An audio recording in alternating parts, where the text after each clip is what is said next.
He never clocked out. Not because he forgot, but because he couldn't.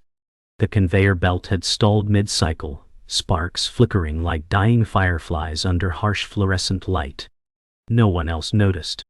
Or maybe they just pretended not to. The factory floor had already emptied, echoing now with a silence that wasn't peaceful.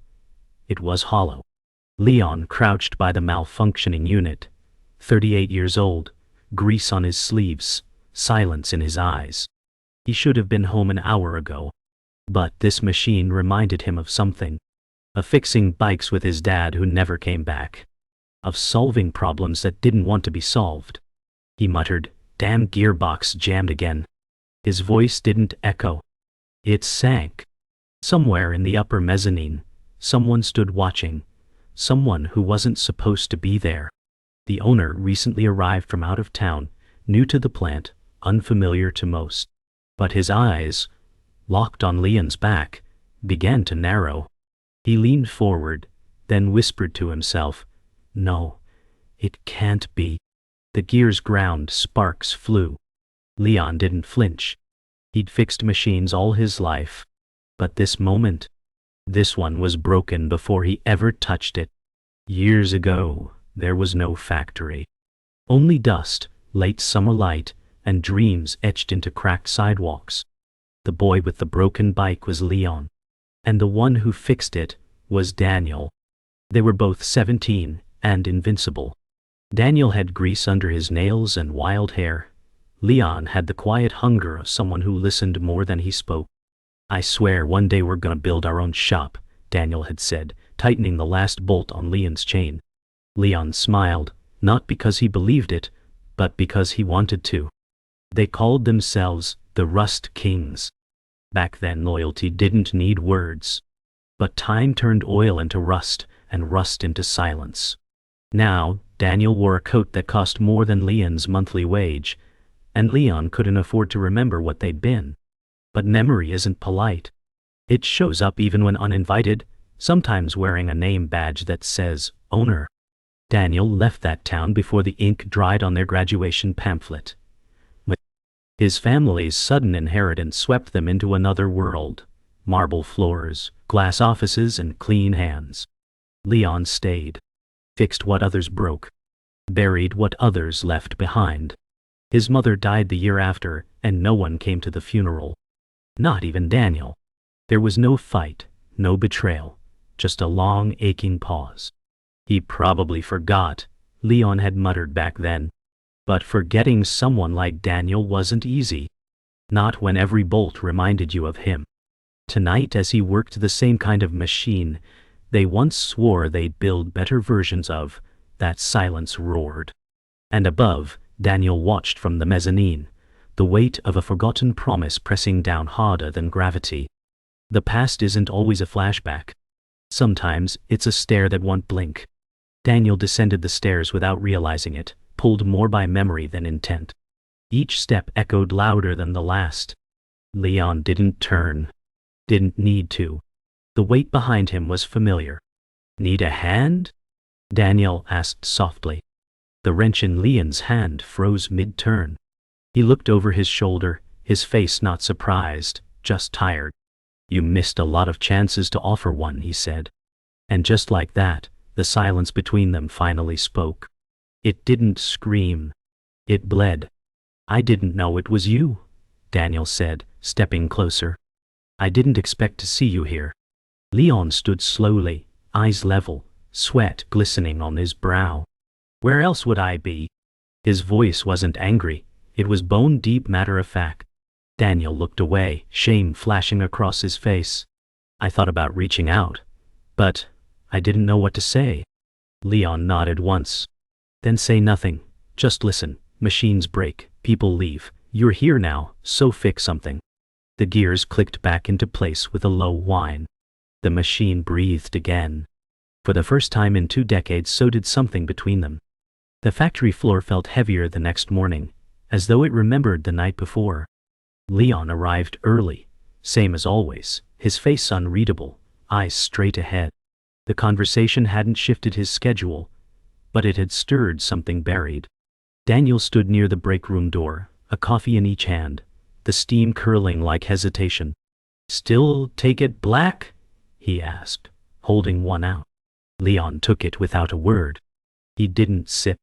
He simply stared into the cup as if it might explain everything Daniel never did. "What do you want?" Leon asked. Daniel inhaled, exhaled. "To fix something, not just the machine." Leon chuckled. "Machines don't lie." Their eyes locked. Two men, same age, same history, now speaking across a canyon of years. The air was cold. Their silence colder. Forgiveness wasn't something Leon could hand over. It had to be earned, one stripped bolt at a time. The factory didn't run on fuel. It ran on glances, whispers, silence. As Leon returned to his post, Daniel remained behind, his polished shoes too clean for the grime underfoot. Workers whispered. Some smirked. Some looked away. "Didn't know the boss had friends down here," one said. Leon heard them. He always did. But he kept his focus tight. On the bolts, on the hum of the belt, on the part that needed him. Daniel, however, walked differently now. Not with authority, but curiosity. He moved through the lines trying to remember how things worked. How people worked. How he used to work. But the stares didn't fade. They followed him like ghosts, reminding him who he left behind and how little a title could mend. Every clang of metal sounded like a question. None had answers yet. Leon ate where he always did, outside, near the scrap bins, away from eyes and talk. He unwrapped a sandwich with mechanicus hands, fingers still stained. Daniel approached without words. He didn't bring coffee this time. "Why didn't you ever call?" he asked. Leon didn't look up. "Why didn't you?" Silence. Daniel shifted. "I thought you hated me." Leon wiped his mouth with an old cloth. "I did. For a while.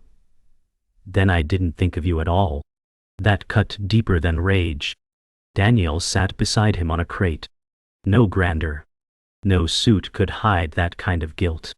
"You could have reached out," Daniel murmured. "So could you," Leon replied. The sun glared off rusted steel. Two men sat shoulder to shoulder, bound by a broken past and unsure future. Words alone wouldn't fix it. But sitting there, that was something. Later, a shrill alarm cut through the factory. The conveyor had jammed. Again. New workers froze. Leon moved. Calm, instinctive, direct. Kill power. Short wrench. Now. The room obeyed. Daniel didn't hesitate this time. He stepped in, grabbed the requested tool, handed it over. They worked side by side, Daniel adjusting a bolt, Leon recalibrating. It was like the garage days, the motorcycle days, the days when they were just kids, and everything was fixable. The machine stuttered, then roared back to life. Cheers erupted. Leon wiped his brow. Daniel exhaled. For a flicker, they didn't look like owner and worker. They looked like teammates. No words exchanged. Just grease, grit, and a second chance written in steel. After the fix, the workers clapped Daniel on the back. Surprised smiles. Murmurs of "I didn't know he had it in him." He didn't smile. He just looked at Leon. "Still got it," Leon said. Daniel laughed. Barely. The laughter wasn't loud, but it was real. They stood near the humming machine like time hadn't passed. But it had. The years still hung heavy. Leon looked around, then spoke quietly. "You ever think what would have happened if you stayed?" Daniel nodded. "Every day since I left." A long pause. Then Leon added, "Then stop thinking, start doing." A moment passed. Then, another. No promises. Just a beginning. One built not with words, but with presence. The machine whirred behind them, steady now. For the first time in a long time, so did something else. Monday arrived with thunder in Daniel's chest, though the sky stayed clear. His office was silent, but his thoughts roared. Spreadsheets stared back at him, cold and clean, Unlike the factory floor below, the board demanded layoffs. Efficiency. Automation. Leon's name was on the list. Daniel picked up the phone to argue, then froze. Could he fight for someone who didn't even know he was being cut? A knock broke his paralysis. Leon stepped in, grease on his collar, tired in his bones. Got a sec? Daniel nodded. Something's off in line BS sync. Daniel blinked. Yeah, something's off everywhere. Leon tilted his head. You okay? Daniel wanted to lie. But he just said, not really.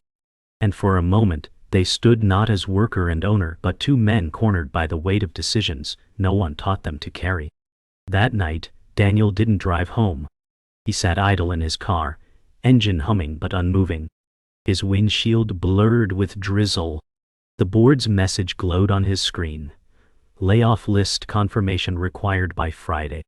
His fingers hovered over reply. He didn't press send. Through the rain he saw Leon leave, back straight, hands in pockets, walking toward a rusted sedan. No umbrella. No rush. Just a man used to weathering things. Daniel cracked his window. The air was cold and honest. He reached for the door handle, paused, then pulled his hand back. He wasn't ready to choose which version of himself he had to become, yet. By Wednesday, rumors became smoke, and smoke meant fire. Layoffs were in the air. Conversations dropped when Daniel passed. Leon felt it too. Every glance felt heavier, every silence longer. At his workstation he tightened a valve, then muttered, "They know." Daniel stood nearby, hands clasped too tight. "I didn't tell them," he said. "You didn't have to," Leon replied. People always feel the axe before they see it. Daniel stared at his polished shoes, then at the calluses on Leon's hands. "I'm not the same guy who left town." Leon met his gaze, voice low and sharp. "Then prove it. Be better." It wasn't a challenge. It was a demand. Thursday, Daniel called a meeting. Not with investors, but with managers. The room was bright, but the mood dim. He stood without notes, voice firm. "The board wants cuts, but I won't make them." Shock rippled through the room. He continued, "These people built this place. Not me. Not spreadsheets. Them." One manager asked, "What's the alternative?" Daniel didn't blink. "Cut my salary, freeze bonuses, redirect funds, and if that's not enough, I'll walk." The silence that followed wasn't doubt. It was respect. Not loud. Not clapping. Just the stillness of people realizing a man had finally remembered his spine. And the names he almost erased. That night, rain returned, gentle but relentless. Leon stood at the loading dock, jacket soaked, watching the storm. Daniel stepped beside him, no umbrella, no speech. Just presence. "You did it," Leon said without turning. "I remembered who I was," Daniel replied. "Who we were," Leon corrected. They didn't hug. Didn't shake. Just stood there. Shoulder to shoulder. In silence. In rain. Call. No scoreboard. No applause. Just the quiet echo of something being fixed, not perfectly but honestly. Behind them the factory lights flickered. In front of them the storm kept falling. But it felt less cold now. Friday came with a silence that wasn't peaceful. It was loaded. The board had sent their final demand. Signed. Comply. Execute. Daniel didn't. He walked the factory floor like a man revisiting his own crime scene. Leon crouched by line B, tightening bolts. "They're pushing back," Daniel said. Leon didn't glance up. "You pushing harder?" "Already did," Daniel replied. That answer carried weight. Not from volume, but from cost. Leon stood, wiped his hands. "They'll come after you." Daniel nodded. "Let them." He didn't say it bravely. He said it honestly. For the first time, Daniel wasn't protecting his job. He was protecting his reflection. And he was terrified. Later that day, the call came. The board's voice was flat, practiced, corporate. "This is not your decision alone," the liaison said. Daniel responded quietly, "It is when I'm the one willing to lose everything." There was a pause. Then cold laughter. "You'll regret this." He ended the call. Behind him, Leon stood in the doorway, silent until now. "You serious?" he asked. Daniel turned, eyes red but steady. "I've never been more." Leon chuckled without joy. "You always were the dramatic one." "Not drama," Daniel replied. "Just overdue responsibility." And that was it. No war speech. No music. Just two men staring down the machine they helped build, one bolt of defiance at a time. When the sun dipped low, Daniel drove to the old garage. The one where he and Leon first broke things just to fix them better. The door creaked open like a memory waking up. Dust covered everything, but the layout was unchanged.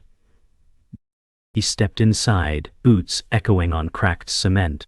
In the corner, the ghost of a teenage dream, the spot where Leon's old bike used to sit.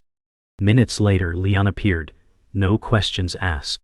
"Didn't think you still had the key," he said. "Didn't think I'd use it," Daniel replied. They didn't reminisce. They didn't need to. The place spoke louder than words. Sacred places don't stay beautiful, but they stay. Inside the garage, time bent. Daniel ran his hand along the old workbench.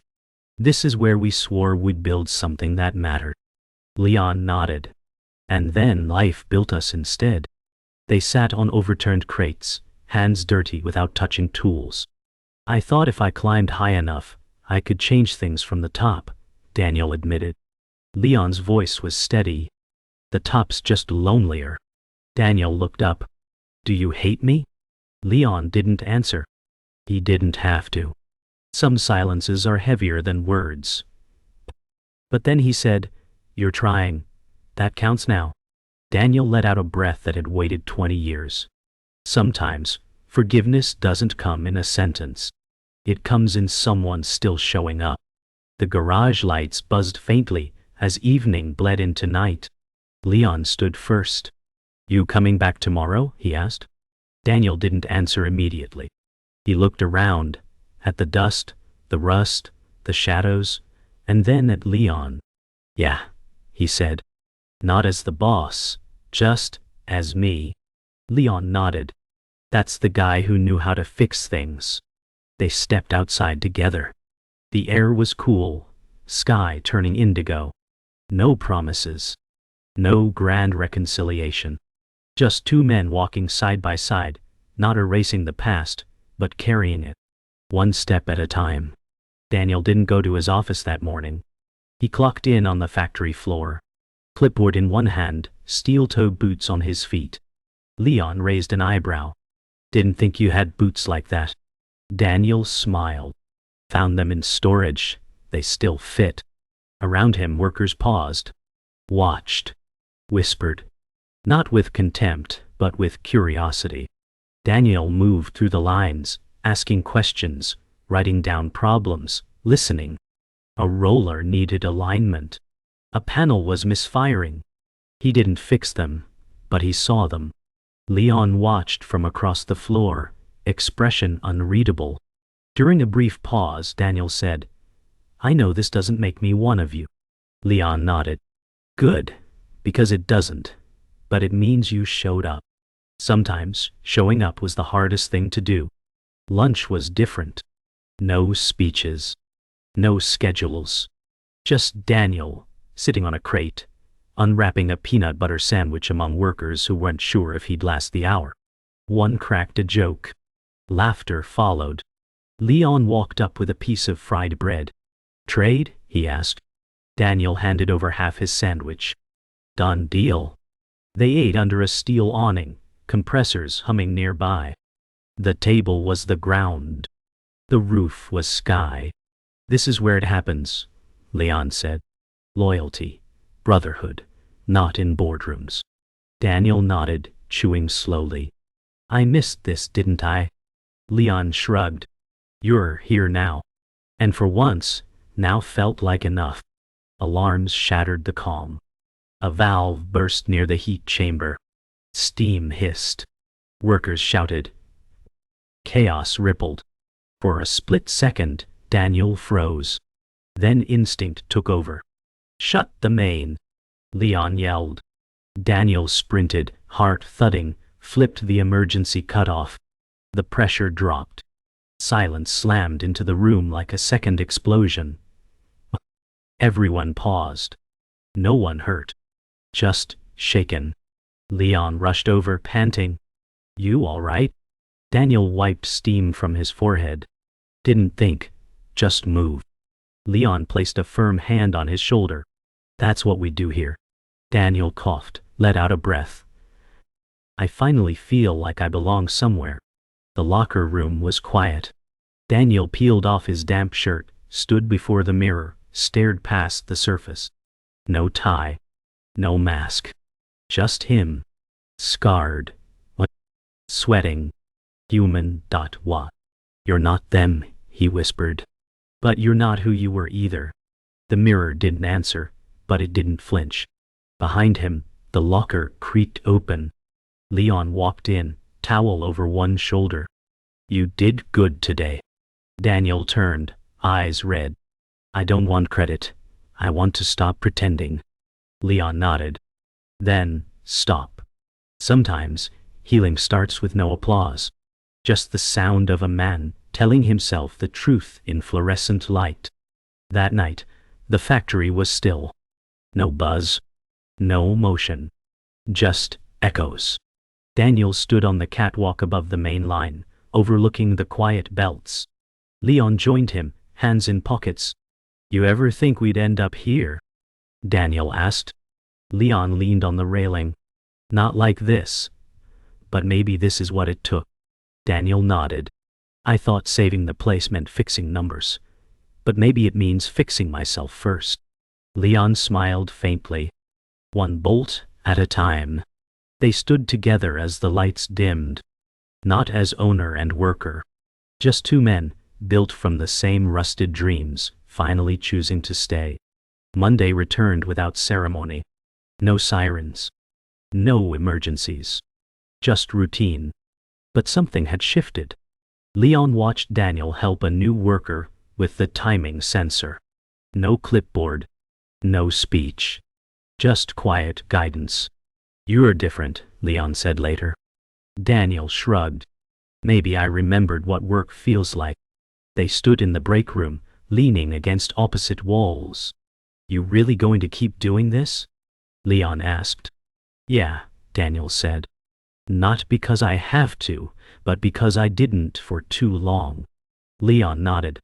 Factories changed. Daniel replied, so have I. Sometimes redemption isn't loud. It's a man cleaning his own mess. Silently, completely. That evening, Daniel visited his old house, the one he'd left behind when his father died. Weeds cracked through the concrete path. Windows dusty. He didn't knock. He had the key. Inside, the air was still. His father's tools hung where they always did.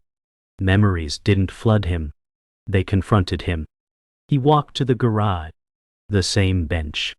Same drawer. Dan. Same oil smell.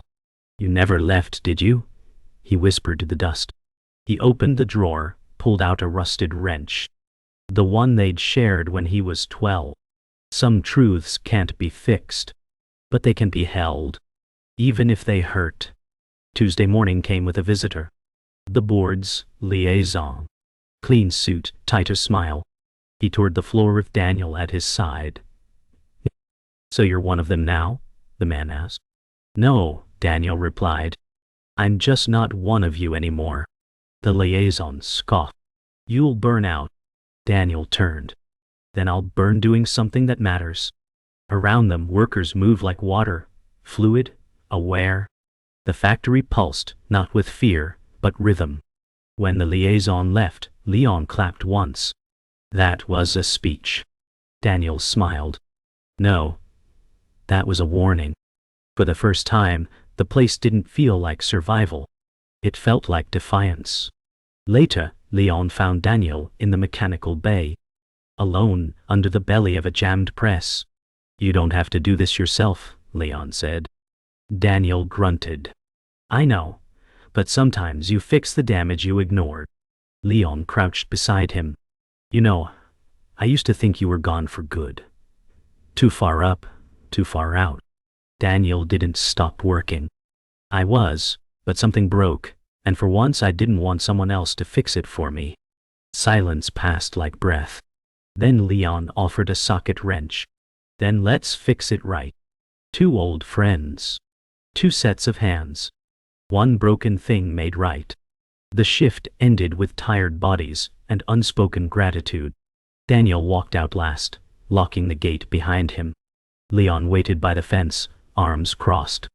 "You know," he said, "we were never meant to stay here forever." Daniel nodded. "We weren't meant to leave broken either."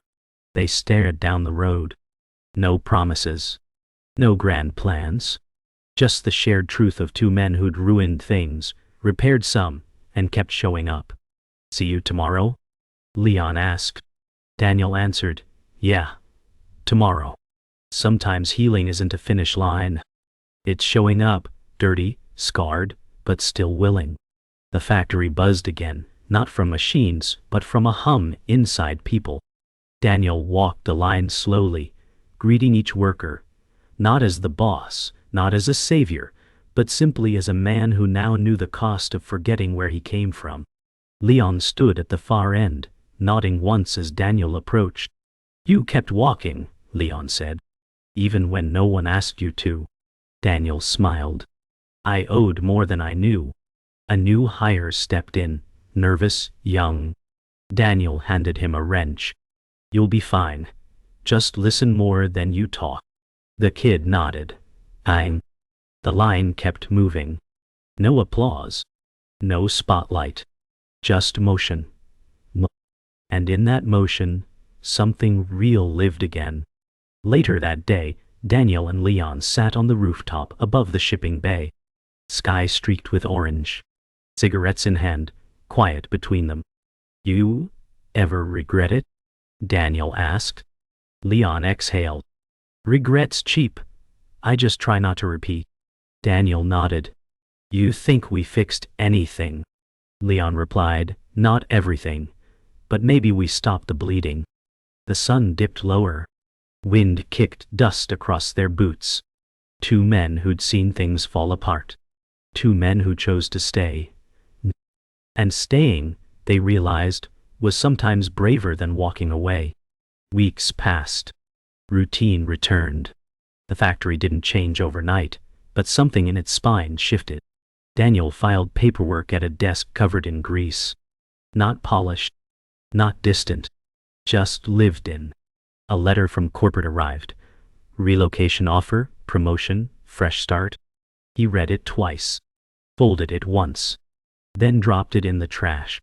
Leon walked in with a busted sensor. "You free?" Daniel grinned. "Always." And just like that, the world didn't spin towards something new. It stayed steady, which sometimes was the boldest revolution of all. That evening, Leon walked past the old garage again. Door slightly open. Curious, he stepped in. Daniel stood there, working on something. Metal parts. Blueprints. "Didn't think we'd ever come back here," Leon said. "Didn't think we'd still want to." Daniel replied. On the table, a new machine. Not for profit. For purpose. Built from pieces of the past, and shaped by hands that had finally stopped trembling. "Let's finish what we started," Daniel said. And Leon nodded, not in agreement but in belief. The kind they used to have before life made them forget. The machine whirred for the first time just after midnight. A soft hum. Quiet triumph. No crowd. No applause. Just two men, and the sound of something rebuilt from ruin.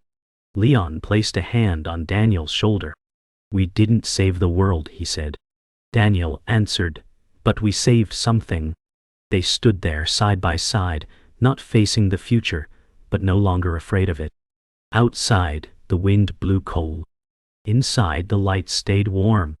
And somewhere, buried beneath oil and regret, two boys who once fixed a motorcycle finally finished building something that didn't break.